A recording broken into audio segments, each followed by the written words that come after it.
আলু ধুয়ে এভাবে কেটে নিতে হয়।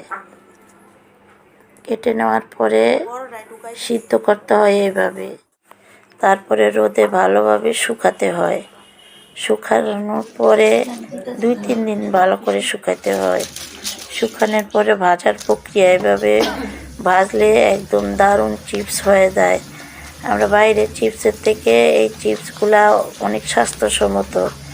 টেস্টিং সল্ট বা যে কোনো ম্যাগি টেস্টিং সল্ট দিয়ে এগুলা পরিবেশন করতে পারবেন। বাইরের চেয়ে এটা গুণগত মান সব দিকে স্বাস্থ্য ভালো। দারুণ মজার চিপস হয়। চিপসগুলা কতটাই সফট হয়, যা আপনাদের ভেঙে দেখালাম কতটা সফট। বাজারের থেকে অনেক অনেক গুণগত মান, স্বাস্থ্যসম্মত। ঘরে তৈরি করেন আলুর চিপস।